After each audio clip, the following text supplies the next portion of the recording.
Good morning, YouTube. Welcome to Intro to Motorbikes 101.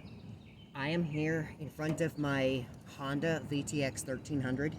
This is a cruiser type motorcycle, and today we're going to be discussing the parts of your motorcycle on the left side. That would be my left side, okay?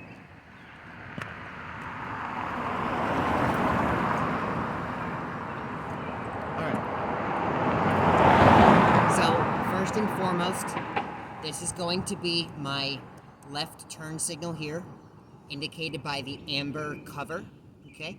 Now, some motorbikes have different colored covers. Some have these in multi-lit covers. They will use running daylights and then switch to amber color for turn signals. But they pretty much serve the same purpose, to indicate where you're turning. This would be my handlebar, okay? This is my fork, okay? The component you see here, this is my fork. My fork is attached to my risers, and my risers are attached to my handlebars. That's how the bike moves left and right.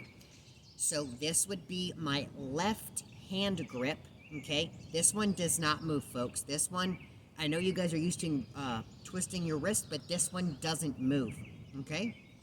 This is my clutch lever, right? This lever right here. I pull it in, squeeze, let go, squeeze, let go, okay? And we'll talk about this part later. This is my left rear view mirror, okay? This button switch here is my high beam and low beam switch, okay? And this is my left, right, and cancel for my turn signals, okay? And the button down here is my horn, okay? On the other side, there's a couple of controls, but we'll get to that in another video, okay?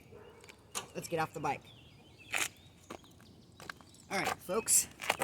So down here, we have what's called a petcock, okay?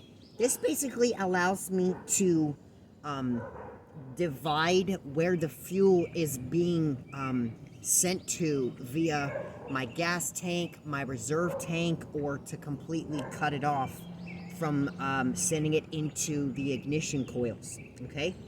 Now, this part also is not found on the same location on all bikes, but if it has not fuel injectors, your bike is going to have one.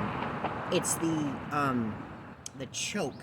Now, my choke is actually right under my petcock, and all I have to do is just pull it out to engage it and shove it back in there and recess it right in its spot for it to be disengaged, okay? So the next thing down here, a little bit further down, we got our gear shift lever. Now, a caveat here, folks, I'd like to point out, this is actually a modified and specific type of gear lever, okay? This is what you call a heel toe lever. As you can see, that my toe can engage the front and my heel can engage the back, okay? So that's why it's called a heel toe gear shift button, okay? This is in the bike community what we call a foot pad, okay? Or a floorboard, all right? You'll see them on all your cars when you're about to get out your car. When you open the door, it's right next to your feet. It's called the floorboard, okay?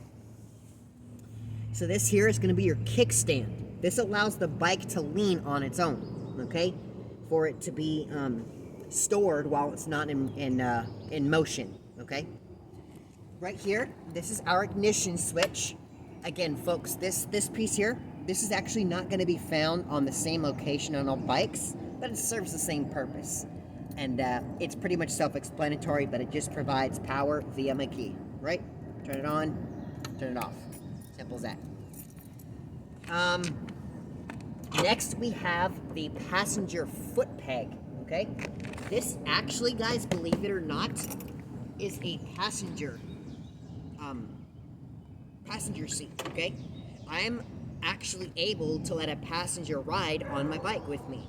So they would sit like this, as you can see, and my foot would rest here, and my other one would rest over here. Okay? Simply put, right? It's just a place to put your feet. Okay? Alright, so this right here would be my shock, and it basically enables me to stiffen or to reduce the stiffness of my ride when I'm going over bumps. You want to adjust this if you're going with more weight, if you're going with multiple passengers, or if you just are going to cruise by yourself with pretty much nothing on there. You can adjust that in any way, shape, or form with specific tools, and it'll tell you how to do that. These are called different things, but they serve the same purpose, and in the Harley and the Cruiser, the V-Twin family, we call them saddlebags. If you look at old history, old horses used to use these. Basically, they just went over the bum of the horse, and they were able to haul and store stuff. And believe it or not, mine actually uses a key to operate this. I basically turn the key, open it up, and I can store my goodies inside there. Now, you don't want to store as much as you can and cram it in there, because they do tend to have a whole lot of weight, and you don't want the weight to rub into the tire, because that can be very dangerous. Going further on back, we have the rear turn signal. We have my license plate here in the back, and then this big old fat light back in the back, that's going to be my rear brake light and running light. Alright, folks, that's all for the left hand side. Come on back for the right hand side. Let's go show you around.